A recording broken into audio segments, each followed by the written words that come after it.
Paz do Senhor, prezados, tudo bem? Estamos aqui para mais uma aula nossa do Instituto Bíblico de Campinas e nós vamos para a nossa lição de tema dos profetas. Mas antes disso, a gente vai fazer uma oração para darmos início à nossa aula. Senhor Deus Pai, nós te agradecemos por tudo quanto o Senhor tem feito, pedimos que o Senhor abençoe os seus filhos e filhas que irão assistir essa aula, acompanhar e estudar essa aula para a glória do teu bom e perfeito nome. Queridos, nós estamos aqui então, como já dissemos para vocês, com a nossa aula de tema dos profetas, tá? Nós vamos hoje para a nossa lição 4 do Instituto Bíblico de Campinas, nosso curso de equivalente ao bacharel, tá? Que é o nosso bacharel em teologia, livre, e aí a gente vai para a nossa quarta aula hoje. Vamos dar uma olhada qual que é o tema que a gente vai desenvolver hoje, tá? Na nossa quarta aula.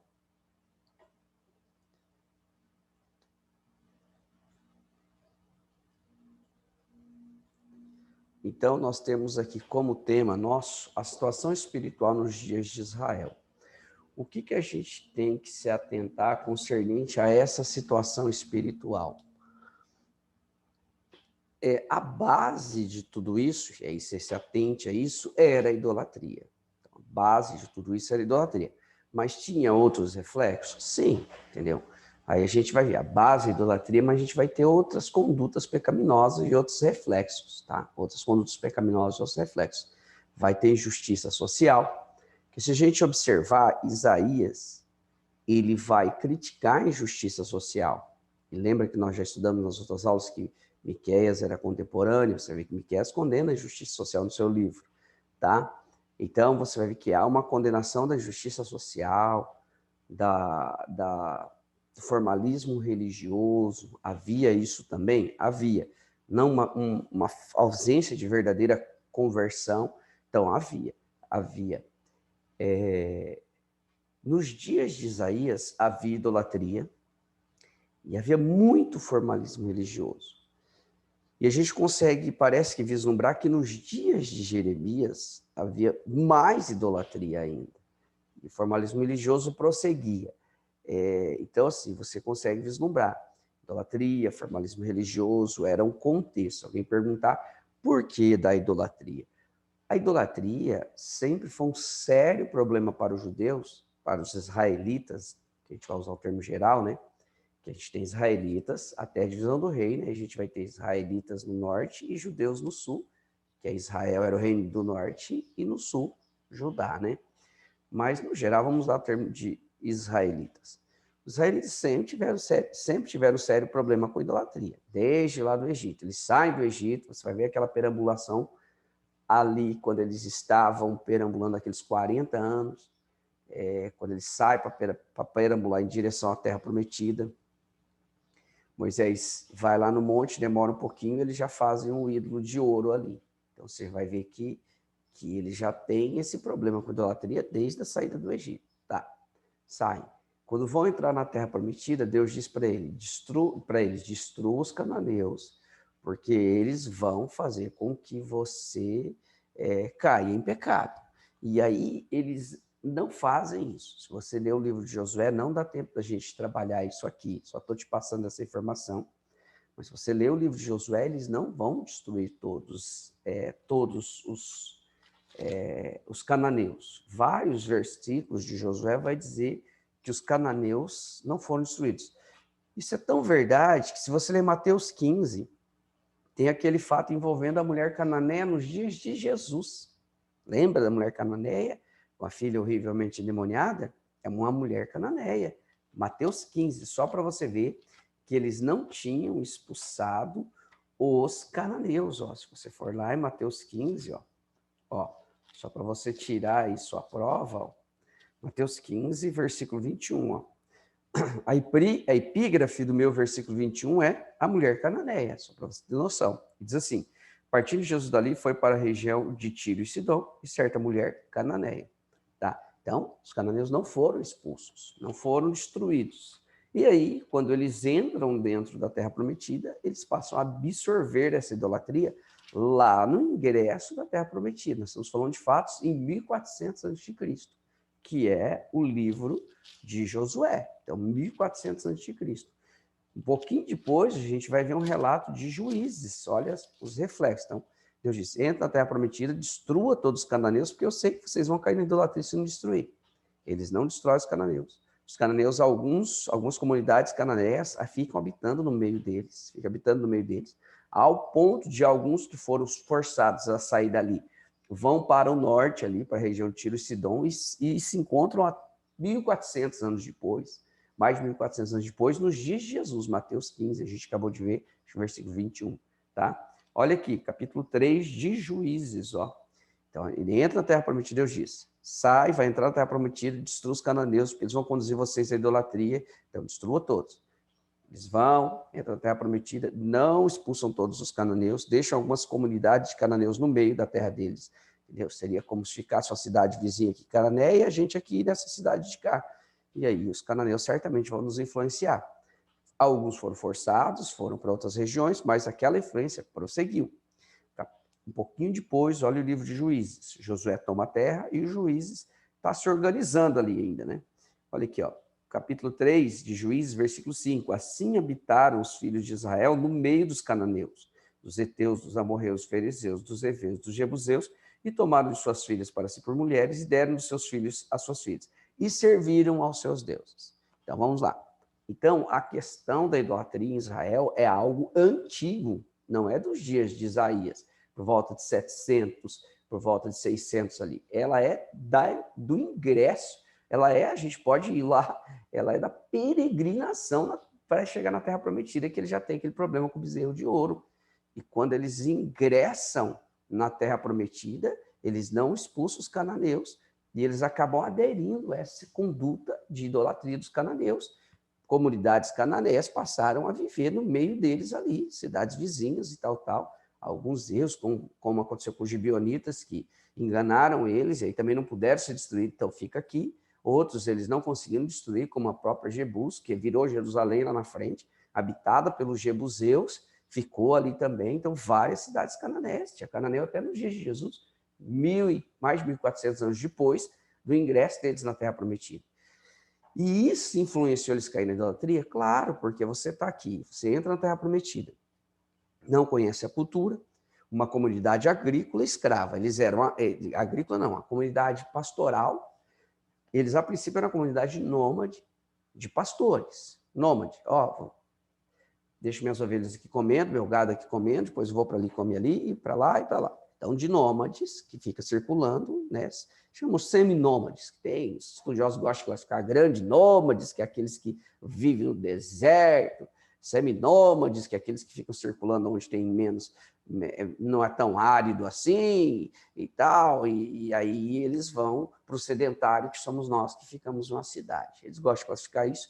Era seminômade, tá? Ficava circulando ali a busca de pastagem, mas não era o grande nômade que ia lá no deserto e vivia lá tempos e tempos no deserto árido. Mas aqui, circulando aqui, não ia tão longe, mas aqui, ali e acolá.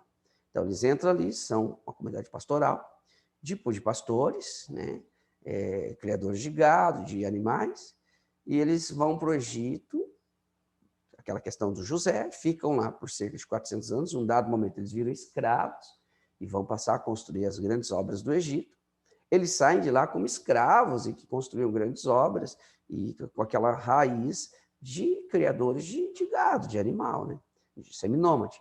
Vão entrar na terra de Canaã. Quando eles chegam na terra de Canaã, olha que você tem que entender, eles entram na terra de Canaã, quando eles ingressam na terra de Canaã, eles ingressam sem conhecer a cultura. Eles não eram agricultores, eram ex-escravos, ex-construtores de grandes obras do Egito e antes um pouquinho pastores, criadores de gado. E eles entram na Terra Prometida, quem está lá? Os cananeus há séculos, conhecendo a cultura, a lavoura e tudo mais. Aí o cananeu planta e ora, ô Baal, manda a chuva que é seu sêmen. Vai dar certo, porque ele plantou na hora certa, a lavoura certa é o ideal, vai produzir. O judeu não conhece a ciência da terra, o tempo da chuva, o tempo da cultura adequada, ele planta lá, não produz. Peraí, Baal fez produzir, Jeová não fez produzir. E aí o que ele faz? Acha que Baal é melhor que Jeová. Mas, na verdade, o problema não está nele, não está em Jeová. Que ele plantou no lugar errado, Deus mandou as estações da forma certa. Tá? E aí ele passa a abandonar e vai adorar Baal, adorar os deuses pagãos. Isso vai acontecendo.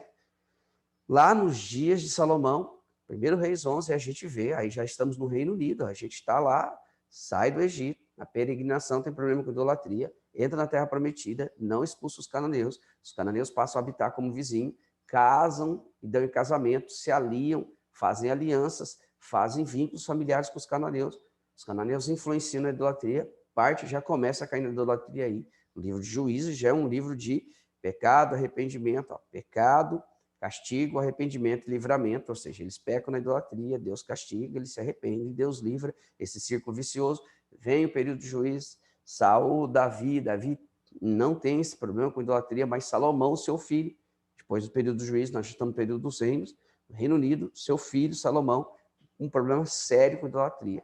1 Reis, capítulo 11, problema sério com idolatria. O seu filho, Salomão, vai e cai com aqueles casamentos que ele tem, ali em 1 Reis 11 diz isso, mais de 1000 mulheres, além da filha de Faraó, 700 princesas e esposas, concubinas e esposas, então você vai ver mais de 1000 mulheres, entre concubinas e esposas, e a filha de Faraó, no mínimo 1001, tá?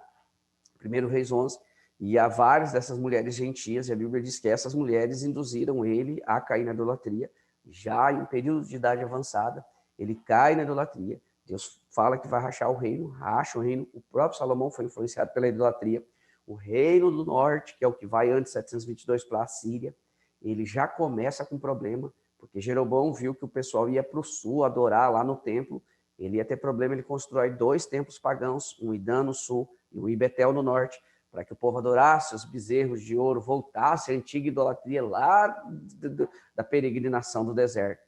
E o povo ali do norte já vai por um caminho de idolatria, totalmente de idolatria. O do sul ainda fica um pouquinho melhor, porque tem o templo, e eles prosseguem ali em uma vida de piedade, mas a gente vai ter aquele problema, vai ter reis bons, reis ruins, reis terríveis, Acaz, Manassés, reis no sul terríveis, e muita idolatria, é essa situação que nós temos nos dias de Isaías, Jeremias e Ezequiel, entre 700 e 600 antes de Cristo. Esse é o contexto espiritual, reflexo de tudo que a gente disse. Erros e mais erros. Erro lá na peregrinação do deserto, que eles estavam lá nos 40 anos, Moisés demorou um pouquinho para voltar, já começaram fazendo bezerro, entra na terra prometida, não expulsa os cananeus influenciam eles a cair na idolatria, a Bíblia é clara a dizer que eles caíram na idolatria, entra no período dos reis, sai no período dos juízes com problema de idolatria, entra no período do Reino Unido com problema de idolatria, entra no período de reino dividido com idolatria, Salomão se tem problema com idolatria, e aí divide-se o reino, e a gente vai ter reinos ali do norte, o norte já começa na idolatria, o sul já começa um pouquinho melhor, mas também vários reis vão caindo na idolatria, se deixando levar pela idolatria. Então, nos dias dos profetas, essa situação era corriqueira, tá? Então, a situação espiritual de Israel nos dias dos profetas não era muito das melhores. Então, lembra que eu disse para vocês, era um espiral. Não é algo que aconteceu da noite para o dia, tá? Não é algo que acontece da noite para o dia, no espiral. Nós tínhamos o quê? Idolatria, que era um fator comum, tá? Nós tínhamos idolatria, que era um fator comum, hipocrisia religiosa, sincretismo religioso. O que é sincretismo? Mistura de várias crenças e injustiça social também. Então, nós tínhamos todos esses problemas.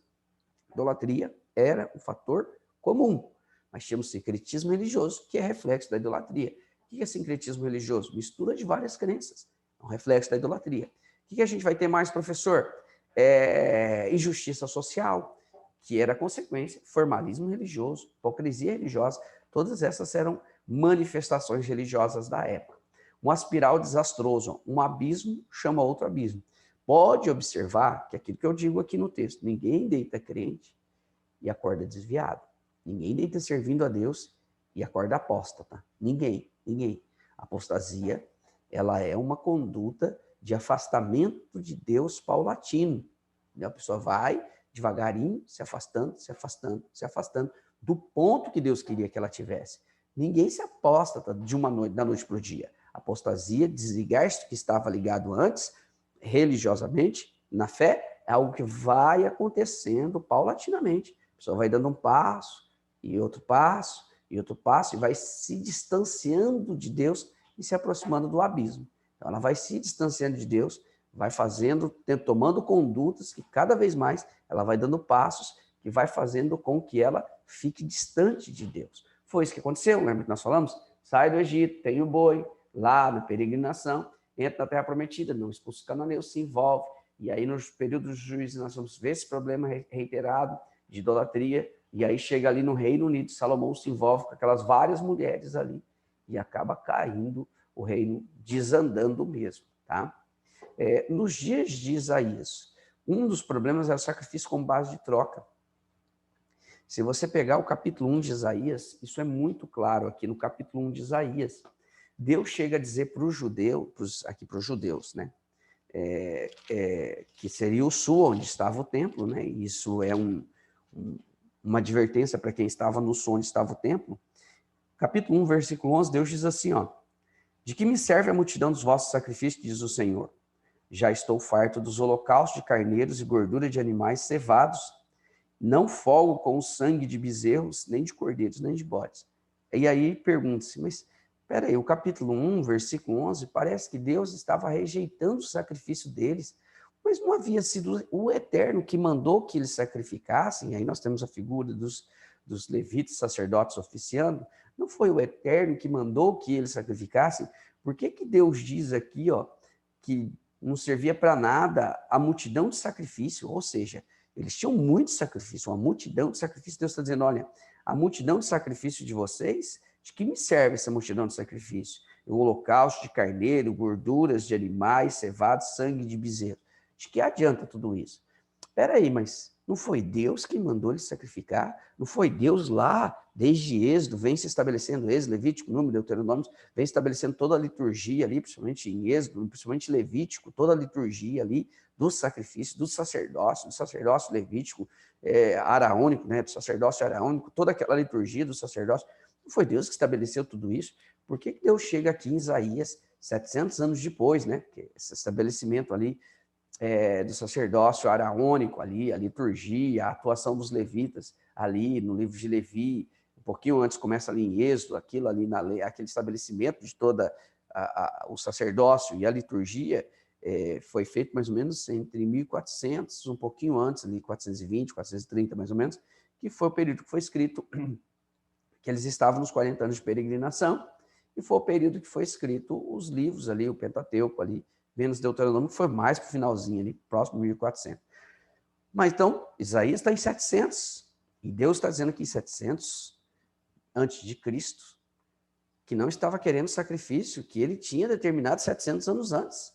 Como assim Deus não quer o sacrifício? Está dizendo não serve para nada. Essa multidão de sacrifício, uma multidão, não era um só, uma multidão, ou seja, o templo estava em pé, eles estavam oferecendo sacrifício, uma multidão de sacrifício, e Deus dizia assim, isso não serve para nada para mim. Aí você fala, por quê? Qual que era o problema? Havia formalismo religioso, havia hipocrisia religiosa. Como assim, professor? Eles entendiam que bastava eles irem lá e oferecer sacrifício. Bastava eles irem lá e sacrificar. Bacana. Deus não quer de mim que eu viva em santidade, retidão, justiça, ética, moral. Não. Deus só quer que eu vá lá e mate um animal lá e derrame o sangue dele e queime a gordura lá no altar de holocausto. Bacana. Deus está contente. Então, olha aqui, olha o raciocínio lógico que eles faziam.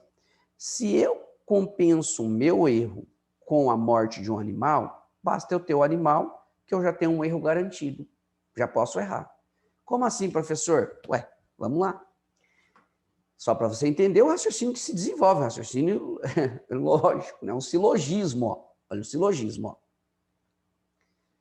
Se o meu pecado, olha isso aqui, se o meu pecado contra Deus eu pago com um animal, a morte, o sangue, a gordura de um animal, basta eu ter um animal. Bom, eu já tenho um animal, então eu posso pecar. Olha a conclusão que eles faziam, ó. Compenso Deus com sacrifício. Ora, se eu já tenho sacrifício, eu posso pecar. Eu posso pecar, porque eu já tenho sacrifício para pagar a Deus. Então ele olhava ali e falava assim, rapaz, eu tenho esse cordeirinho gordo aqui, ó. Isso aqui é um pecadão, ó. gordão, que esse gordão que eu vou guardar, porque eu vou cometer um pecadão para esse aqui. Pecadão, ó. Isso aqui cabe um pecadão, ó. Olha, esse aqui, acho que dá até um adultério, não? Aí você fala, mas o adultério dava pena de morte. Para o homem dava. Mas um adultério não que dava pena de morte, né? Mas vamos pôr outro pecado, né? Isso aqui pode, uma lesão à viúva, ao órfão, né? Adultério daria pena de morte. Mas vamos lá, uma lesão à viúva, ao órfão. Você está entendendo? Eles faziam isso, eles tinham essa conduta de fazer troca com Deus. Por isso que Deus chega no capítulo 1, leia o capítulo 1 para você ver. Ali, a partir do versículo que nós lemos ali, Deus chega e diz, gente, a multidão de sacrifício de vocês serve para nada.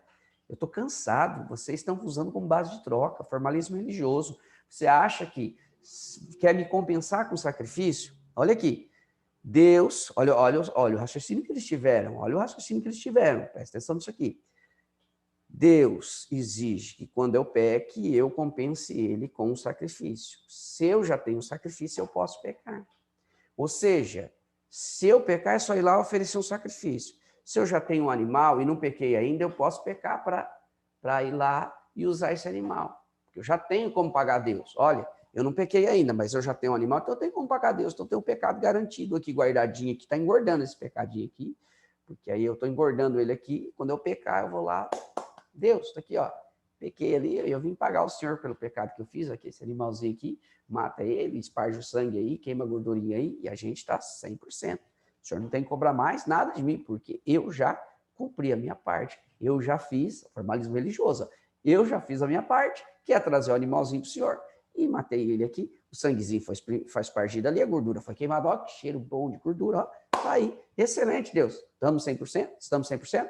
Acertamos nossa situação, eu não devo mais nada. Então agora, estou justificado, limpo e purificado, vou para a próxima. Vou avisar a Deus, olha, eu tenho ali também mais um cordeirinho, mais um animal, mais um animalzinho. Eu tenho novilha agora, dá um pecadão, não dá Deus, pecadão. Vou deixar esse guardado para quando eu cometer um pecadão, aí eu trago aqui para o Senhor para pagar, né? Porque tem que pagar o pecado, né? Então eu venho aqui, eu mesmo pago esse pecado aqui, eu tenho um pecadão guardado ali, viu, Deus? Uma novilha, está engordando até, vai ser excelente essa novilha. Vou deixar para um pecado especial. Era isso. Eles esqueceram daquilo que Deus tinha falado para Saul. Olha que Deus fala para Saul, em 1 Samuel capítulo 15, versículo 22, ó. Olha o que ele diz aqui, ó. Porém, Samuel respondeu, tem o Senhor tanto prazer em holocausto e sacrifício, como que se obedeça a palavra. Obedecer é melhor do que sacrificar e atender é melhor que a gordura de carneiros. Eles tinham invertido, eles acharam que compensava você ir lá e sacrificar. Enquanto Deus chega e diz aqui, obedecer é melhor que sacrificar. Eles mudaram a lógica. O sacrifício era para servir como? É para você não pecar. Tente viver uma vida de santidade, de retidão, ética e moral diante de Deus. Se você pecar, como demonstração do seu arrependimento, vai lá e ofereça sacrifício. E você vai entender que o seu sacrifício traz prejuízo ao seu próximo, afeta a sua relação com Deus. Por isso que você tem que fazer essa compensação e observar que é para não pecar. Porque o seu pecado e a sua conduta de justiça, ela vai afetar a sua relação com Deus e a sua relação com o próximo. Então, se pecar, é para não pecar, mas se pecar, ofereça sacrifício como um ato de constrição e arrependimento. Mas não era isso, eles não tinham ato de constrição, eles tinham ato de malandragem, ato de formalismo religioso, ato de troca. Sacerdote, eu vim aqui pagar um pecado meu, ó, trouxe um novilho aqui, ó, pecadão, viu? O pecado é grande, eu trouxe um novilho. Amanhã eu vou ter um pecadinho menor, eu tenho uma ovelha lá, mas eu vou deixar para cometer um pecadinho menor e eu trago ela aqui para você sacrificar aqui a Deus e dar uma compensada no meu pecado. Era isso que acontecia. Por isso que Deus disse, eu não aguento mais. Você vai ver que ele fala, eu não aguento as festas, o sacrifício. Para mim, é uma reunião de hipócritas, é uma reunião fingida. Vocês abandonaram, eu criei, eu estabeleci, eu instituí o sacrifício com um objetivo, e vocês mudaram totalmente o objetivo. Eu instituí o sacrifício para que você não pecar, mas se pecasse, você demonstrasse arrependimento, entendesse que o seu pecado traria prejuízo alheio, que é a morte do animal. Você entendesse isso e se arrependesse, e você passou a adotar essa base de troca. Isso Deus disse, eu não aguento mais, eu não suporto. E a gente vê isso hoje em dia, sim, Muita gente faz base de troca com Deus. Ele acha que é suficiente ele ser dizimista, ele acha que é suficiente ele ir para a igreja, ele acha que é suficiente ele ir lá e estar no culto, cantar um louvor a Deus. Ah, excelente, eu posso estar no culto, cantar um louvor a Deus, sou dizimista, sai da igreja, cometa as maiores barbaridades.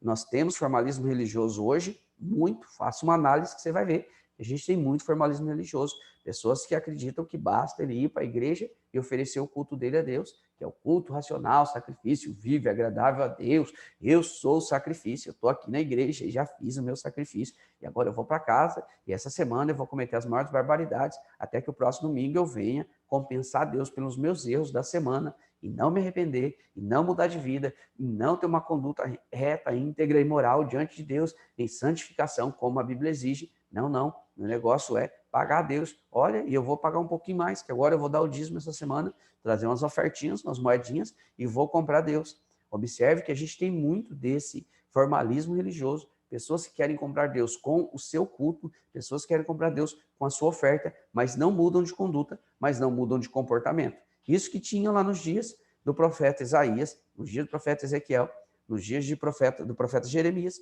tem nos nossos dias. A ampliação deste comportamento na atualidade. Nós temos um sério problema hoje também, que piorou, que é a chamada hipergraça, né? Hipergrace, né? A hipergraça, que é aquela situação que você pode tudo. Você pode tudo, deitar e rolar, pecar, porque nós estamos na graça, como se graça fosse sinônimo de libertinagem. Você pode pecar, além de poder compensar Deus com o seu culto, com as suas ofertas, você está na graça. E você pode fazer o que você quiser. Esquecem que a Bíblia diz que o reino dos céus é tomada à força. E cuidado com essa hipergraça, porque o Novo Testamento ele é tão duro quanto o Antigo. Uma vez eu fui interrogado por um menino que ele disse, pastor, mas no Antigo Testamento Deus parece que é tão bravo, né? Uma pessoa me interrogou, disse que Deus era tão bravo no Antigo Testamento. Eu falei, é porque você não leu Apocalipse ainda. Dá uma lida Apocalipse. Parece que o Deus do Antigo Testamento é um Deus duro e o Deus do Novo é bom. Esquece-se. No Novo Testamento há vários textos dizendo que Deus vai julgar os vivos e os mortos, que todos vão de comparecer diante de Deus e passar por uma situação de julgamento. Só aí nós já vamos ver que no Novo Testamento tem julgamento.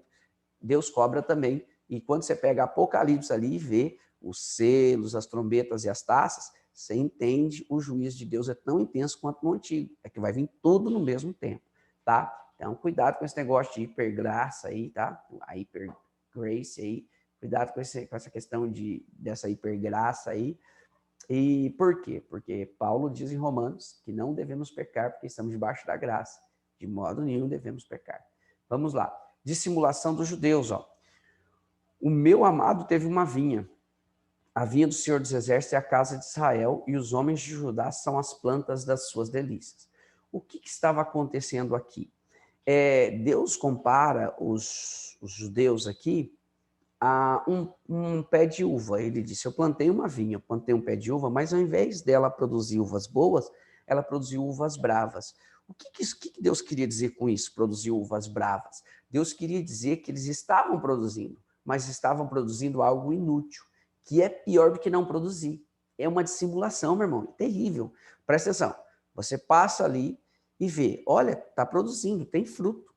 Só que o fruto é bravo, e se engana, isso dissimula, isso engana as pessoas. Eu lembro, contar uma história que aconteceu comigo. Eu estava na roça, lá trabalhando na roça, uma fome, meu irmão, pensa numa fome. Um moleque de 16 anos, estava na roça, 16 anos. Com 16 anos, você come até o computador, se deixar na sua frente. Um moleque com 16 anos, ele tem uma fome, parece que tem um buraco negro dentro da barriga dele ali, um triturador que quebra tudo, e aí 16 anos, imagina, meio gordinho, hein, 16 anos. Uma fome, uma fome, uma fome. E a gente ia para a roça, levava uma marmitinha, boia fria, você comia ali, você chegava cedo, né? Chegava às 7 horas da manhã ali, você já almoçava, porque se você fosse comer às 10, a formiga já tinha comido no seu lugar. Então, você já comia logo. Quantas vezes eu deixava para comer um pouquinho mais tarde, ali, 10 horas da manhã, você abria a panela, a marmita estava cheia de formiga, e você batia assim, saía metade, a outra parte ficava meio patinando ali no meio do arroz, aí você comia, disse que era bom para a vista, acho que não, porque eu estou usando óculos, né? Mas uma fome, e aí eu lembro que um dia eu estava trabalhando ali, almoçado 7 horas da manhã, eu olhei assim abaixo, assim, eu vi um pé de laranja, meu irmão, do outro lado assim, um pé de laranja amarelinho, eu falei, rapaz, eu vou comer até as folhas. Abandonei o saco de algodão ali, eu estava colhendo algodão, e desci embalado. Quando eu cheguei lá, eu e mais uns amigos, tudo adolescente, tudo morto de fome, chegamos lá, pegamos a laranja, a hora que a gente abre, brava, a casca dessa grossura, Nem boi, só boi come. Só boi come. A casca dessa aqui só serve para doce, não tem suco, não tem nada, é amargo, amargo, amargo, amargo, amargo. Enganou a gente? Claro, era essa a ilustração. Você olha, parece que está produzindo, parece que o fruto é bom, você até quer consumir, mas quando você chega lá que vai comer, que vai passar, é amargo, é ruim, não serve para nada, você se sente iludido, se sente traído. Foi o que aconteceu comigo. Eu desci, moleque, a gente desceu para ver quem chegava primeiro. E o medo do outro chegar e comer até as folhas. Chegou lá, aquele desespero, pega e casca. Mas, rapaz, é laranja brava. Perdemos o embalo. E a gente nem se tocou por que aquilo estava lá, com um monte de gente trabalhando no entorno lá, e aquela laranja bonitona lá, sem ninguém lá chupar. Porque na roça ali, a laranja ali, ela fica ali. Você pode ir lá chupar, porque o dono mesmo deixa lá para você chupar, se tiver pé de frutas. Mas a gente foi lá e nem se tocou. Estava tão amarelinho ali. E enganou. Porque é uma simulação. Ó. Você vê, tem fruto. O fruto é belo, bonito, maior que as outras, desse tamanho. Parecendo uma bola de capotão. Maior que as outras. Bonito, belo, agradável. Você corre, chega lá, brava. Engana, ilude, decepciona. Foi o que aconteceu com a gente. Engana, ilusão, decepção. Imagina que eu não pensei quando estava correndo, rapaz, eu vou chupar laranja, eu vou comer o bagaço, eu vou me alimentar. Chegou lá, olha a desilusão, engano, voltei cansado e com fome ainda, mais fome ainda, que eu fui aguçar a fome. Era isso que Deus disse, uvas bravas, é dissimulação, só engano, não serve para nada, tá? Aplicação contemporânea é isso. Nós somos chamados para produzir frutos. Quando não se produz, é ruim. Mas quando se produz com dissimulação, é pior ainda. Porque parece que está se produzindo, causa ilusão, causa engano, daquela falsa aparência que está produzindo, mas os frutos não são bons. As obras não são boas. Tá? Formalismo religioso tinha, demais, a ilustração aí de um fariseu achando que estava salvo só porque dava uma ofertinha, só porque orava, só porque jejuava. Isso tinha? Tinha. As pessoas usavam a religião como os pagãos usavam, simplesmente para obter favor da divindade, nos dias de Jeremias. E ele fala assim, ó, curam as feridas, por volta de 600 e alguma coisa ali, entre 620 a 580, curam as feridas superficialmente. Israel é sua teimosia. Deus compara aqui no capítulo 1 Israel, também no capítulo 1 a gente vê isso, a um animal teimoso, queridos, a um jumento, porque eu sabia que eras duro, e a tua cerviz um nervo de ferro, e a tua testa de bronze. Então Israel é comparado a um jumento. Tanto é que quando ele cai, quando é destruído pelos caldeus ali, Deus diz, olha, eu mandei os profetas que de dia e de noite advertiam vocês. Vocês não caíram aí inocentes, sem saber. Olha o que diz aqui, ó, capítulo 36, ó, versículo 15 de 2 Crônicas. O Senhor Deus de seus pais enviou-lhes a sua palavra, sem cessar, por meio dos seus mensageiros, porque se compadeceu do seu povo e da sua habitação. Mas eles zombaram dos mensageiros de Deus e desprezaram as suas palavras, escarneceram dos seus profetas. E a ira do Senhor subiu tanto contra o seu povo, que não houve mais nenhum remédio. Então, veja, Deus enviou sem cessar os mensageiros dele para pregar para o povo, desde Isaías. Olha, os profetas, você vai ler os textos dos profetas, eles estão pregando contra a idolatria. Estão pregando contra a idolatria. O que acontece? Isaías prega contra a idolatria, Jeremias prega contra a idolatria, Ezequiel prega contra a idolatria, mas não adianta nada. Eles continuam, cumprem aquilo que está em 2 Crônicas. Deus enviou seus profetas que, sem cessar, sério advertiram para o povo contra a idolatria, formalismo religioso, hipocrisia religiosa, sincretismo religioso, mas eles, como um animal, como um burro teimoso, não aceitaram a advertência divina e ficaram ali aguardando o juízo divino, aguardando o juízo divino. O cálice de Deus subiu e ele aplicou a sentença. Tá? Jurais pelo nome do Senhor, mas não em verdade. O comportamento obstinado de idolatria, por conta desse comportamento, o Senhor começou a apresentar como aquele que tem condições de predizer o futuro. Tá? Ele se apresenta como que tem condições de predizer o futuro, dizendo, eu já vou passar para vocês o juízo que vocês sofrerão. Religiosidade aparente aqui, ó. Por exemplo, eles se apresentavam como religiosos, mas não tinham uma conduta de temor a Deus, ó. Porque temos nós jejuado, ó, jejuavam, dizem eles, e Deus não atenta. Porque temos nós afligido as nossas almas, e tu não sabes. Eis que no dia do vosso jejum, vocês prosseguem com as suas empresas, exigis que se façam todos os vossos trabalhos. Essa era a questão. Ele dizia, nós jejuamos e Deus não atende. Deus disse, eu vou explicar por que vocês jejuam e oram, sacrificam e eu não atendo. Porque vocês praticam injustiça. Vocês acham que basta jejuar, orar e sacrificar e continuar cometendo as injustiças de vocês? Não adianta essa hipocrisia religiosa. Eu estou vendo o que vocês estão fazendo, o coração de vocês. Não basta ir lá oferecer um sacrifício e sair de lá e cometer as injustiças aqui do lado de fora do templo, não. Não basta ir lá oferecer o sacrifício. Eu quero que vocês vão lá e mostrem arrependimento oferecendo sacrifício. E saiam aqui e pratiquem esse arrependimento. Chega lá e diz, Deus, eu pequei, eu vou melhorar. E saiam de lá, depois do sacrifício, e mudem de vida. E eles não estavam fazendo isso, estavam fazendo mero ritualismo. Ir lá e trocar o sacrifício com Deus. Pequei aqui, vou lá, pago, saio limpinho, não devo mais nada para Deus. Agora eu posso cometer um novo pecado, porque eu já tenho um sacrifício para oferecer para ele amanhã, para compensar. Tá? A sua religiosidade não servia para nada diante do... só servia para desencargo de consciência, queridos. Só para tirar o peso da consciência, só para isso. Vamos lá e vamos oferecer um sacrifício. Olha, eu pequei, vou pagar a Deus. Cheguei lá, ofereci sacrifício, paguei Deus, Deus está compensado. Consciência limpa, limpinha, pura, porque já resolvi meu problema com Deus. Sai aqui fora, posso pecar amanhã. Por quê? Porque eu já tenho até o pecado guardado lá, o pagamento do pecado está guardado, porque eu tenho um sacrifício para oferecer depois de amanhã. E aí, já vou vir aqui pagar ele depois de amanhã, então eu peco tranquilinho. Tá? Achava que era suficiente ir à igreja, achava que era suficiente ir lá oferecer sacrifício, não precisava mudar de comportamento, não precisava ter retidão, justiça. Isaías diz isso? Isaías diz isso. Capítulo 1 de Isaías, olha que Deus diz. Você vai ver que a gente já leu. Deus condena essa conduta, tá? Nós já lemos e Deus condena essa conduta. E olha aqui, ó, capítulo 1, lá no versículo 11, Deus diz, não quero sacrifício, não quero essa multidão de sacrifício. Versículo 16, ó, lavai-vos e purificai-vos, tirai a maldade dos vossos atos diante dos meus olhos, cessai de fazer o mal e aprender a fazer o bem. O que ele está querendo dizer? Não adianta oferecer sacrifício. Eu quero que vocês se purifiquem. Quero que vocês parem de praticar maldade. Quero que vocês tirem o mal diante dos vossos olhos. Cesse de fazer o mal. Passe a fazer o bem. Pratique o que é reto. Ajude o oprimido. Faça justiça. E trata da causa das viúvas. Era isso. Era isso. Deus disse, não me adianta. Capítulo 1, você leia do 11 ao 17.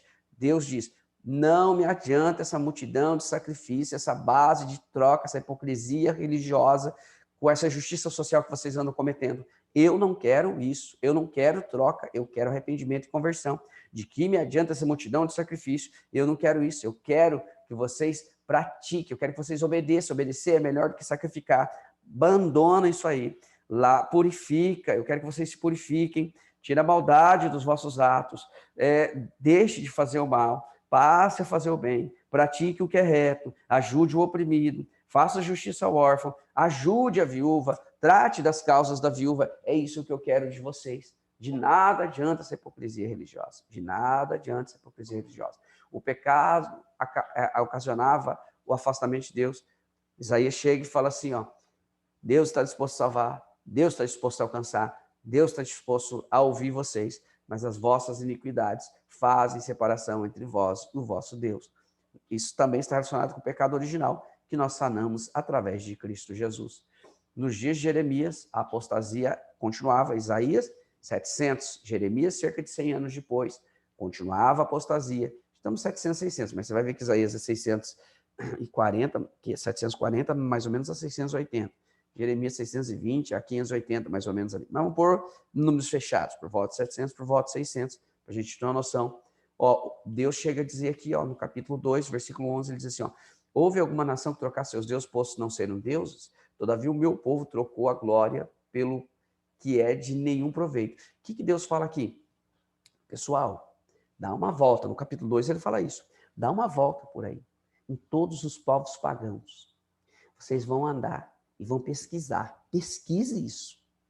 Veja que povo pagão abandonou as suas divindades. Nenhum. Olha, os pagãos têm os seus deuses, que não são deuses, postos não serem deuses, não são deuses. Eles continuam fiel aos seus deuses, que não são deuses, às suas estátuas, aos seus ídolos, aos seus totens, às suas imagens de escultura, eles continuam fiéis. Preste atenção. Faz uma pesquisa, anda nos outros povos vizinhos de vocês, idólatras, eles não abandonaram suas divindades, continuam servindo as suas divindades, são fiéis às suas divindades. E vocês? Vocês me abandonaram. Olha que aberração. Vocês me abandonaram. Vocês abandonaram a mim, que sou um manancial. Olha a figura aqui do manancial de águas vivas. Me abandonaram. O manancial de águas vivas e foram lá cavar um buraco, uma cisterna rota, esperando que venha água de algum lugar e que só serve para armazenar animais peçonhentos, barata, aranha é peçonhenta, né? Escorpião, barata, escorpião, aranha e outros animais que não são muito agradáveis, como barata, lagartixa e outras coisas mais. Foram lá cavar um buraco, uma cisterna rota, abandonaram a mim, que sou um manancial de água viva, que deixa as águas fluírem, as águas vivas, e foram lá e cavaram um buraco e deixaram esse buraco aberto, esperando sei lá o quê. Essa é uma aberração. Essa é uma aberração, Israel. Você tem noção disso? Era essa a crítica de Deus. Falou, pesquisa aí. Nenhuma nação pagã abandonou seus deuses, embora não sejam deuses. Mas vocês me abandonaram, manancial de água viva. Judá não arrependeu-se com os juízos sobre Israel. Deus falou assim, olha aqui, ó, é para você ver, Judá. Por quê? Aqui nós estamos falando de quem? Jeremias, por volta de 600. Israel, o reino do norte, cai em 722. Deus vai usar esse exemplo no capítulo 3, lá de Israel. Você não olhou o que aconteceu com Israel por conta da idolatria? Israel caiu diante da Síria em 722 por conta da idolatria. Vocês vão continuar no mesmo comportamento? Na idolatria? O que vai acontecer? O mesmo juízo. Aprenda com os erros dos outros. Ó, devemos ser sábios o suficiente para aprender com os erros dos outros. Aprenda que a idolatria do Reino do Norte derrubou o Reino do Norte em 722. Eles foram levados, destruídos pela Síria. Vocês estão no mesmo caminho. Aprendam com os erros deles. A confiança no ritualismo. Eles diziam, templo do Senhor, nós temos o templo do Senhor, então não vamos ser destruídos porque temos o templo do Senhor. E Deus disse, esse templo aqui eu vou fazer igual Siló. Siló lá, que tinha arca, nos dias de Eli, pegaram a arca da aliança e levaram lá para guerrear com os filisteus. Os filisteus venceram a batalha, vieram e destruíram Siló. Morreu Eli, morreu a nora, o filho que nasceu, deram o nome para o menino, foi-se a glória de Deus, e Siló desapareceu, só sobrou ruínas. Acredita-se que os filisteus destruíram Siló, e esse lugar vai virar igual Siló. Esse lugar vai ser destruído, não basta ter o templo de Deus, tem que ter a glória e a presença de Deus. Lembra lá, eles tinham a arca, mas não tinham a presença de Deus. Aqui vocês têm o templo e não têm a presença de Deus. Esse templo vai ser destruído, tá? Fiavam sim, não tinham arrependimento, ó. Jeremias diz, cura superficial a ferida, não tem um arrependimento verdadeiro, um arrependimento superficial. Achavam que tinham crédito com Deus, aqui um cartão de crédito, achavam que tinham crédito com Deus, ó. Fui lá, ofereci sacrifício, mas praticavam, continuavam na idolatria, continuavam no adultério, continuavam na mentira, continuavam na iniquidade, e achavam que tinham crédito com Deus, porque tinham acalmado Deus, pago Deus com um sacrifício hipócrita, uma santidade somente em tempos de apuro. Aqui o que acontece? A Babilônia vem e cerca a cidade, e eles passam a cumprir o mandamento de Deus concernente à liberdade dos irmãos judeus, israelitas ali, que eram escravos. Um judeu podia se submeter a prestar serviço a outro por 6 anos, tinha que ser liberado no 7º, e os mais abastados ali do tempo de Jeremias estavam fazendo isso ininterruptamente. Quando a Babilônia cercou, ele falou, a gente vai fazer um pacto, vamos cumprir a vontade de Deus, vamos liberar os nossos irmãos que estão nos servindo há 20, 30 anos, era só 6 anos. Liberaram, a Babilônia saiu do cerco, teve um problema, parece, com o Egito lá, para que ela sai do cerco, deixa o cerco temporariamente, eles mudam de ideia e voltam e chamam os seus irmãos, volta a me servir lá, só te dei uma folga aqui, uma férias de 1 mês, 2 meses, 6 meses. Não, rapaz, mas você me liberou para ir embora. Não, mudei de ideia, volta a me servir. Santidade somente em época de apuro, tá? E a gente vê muito disso hoje, pessoas que obedecem a Deus somente no momento de apuro. Nos dias de Ezequiel, nós vemos aqui ele representando o cerco com tijolo, coloca o nome e faz o cerco, tá? As ilustrações do profeta era para causar impacto, a gente já trabalhou isso na aula passada.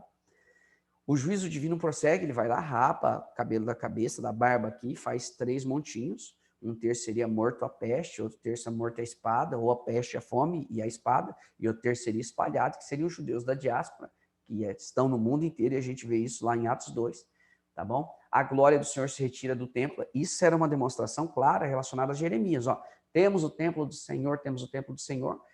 Vai lá o Ezequiel e vê a glória do Senhor se retirando do templo. Não basta ter o templo, que a glória vai se retirar do templo. Ela vai para a porta, volta, vai para o meio da cidade, volta, e depois vai para o Oriente, para onde estavam os cativos, porque demonstrando que somente os cativos eram os que voltariam, tá? Os que seriam preservados. E eles achavam que era suficiente.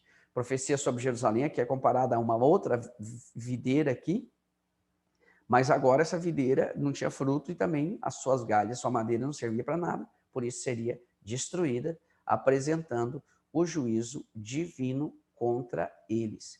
Então, queridos, o que você tem que entender? Qual era a situação espiritual nos dias dos profetas? Idolatria, formalismo religioso, injustiça social, hipocrisia religiosa, queriam sacrifício como base de troca.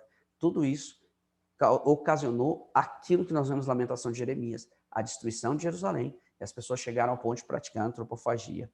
Era essa a situação espiritual nos dias dos profetas. Se a gente fizer uma análise, a gente encontra muito desses traços nos nossos dias. Formalismo religioso, hipocrisia religiosa, idolatria religiosa. Nós temos até mesmo dentro de igrejas evangélicas, infelizmente, pessoas apegadas a homens e não a Deus, servindo a homens e não a Deus. Não estou dizendo que você não deva obedecer aos seus pastores, mas o seu intuito principal, obedecendo aos seus pastores, é fazer a perfeita vontade de Deus. Tá bom? E se apegar a Deus, obedecer ao seu pastor como alguém que está ali direcionado por Deus, mas sempre entendendo que você está prestando um serviço para o eterno. Deus abençoe sua vida, Deus abençoe seu dia. Veja a aula, leia o livro e responda as questões.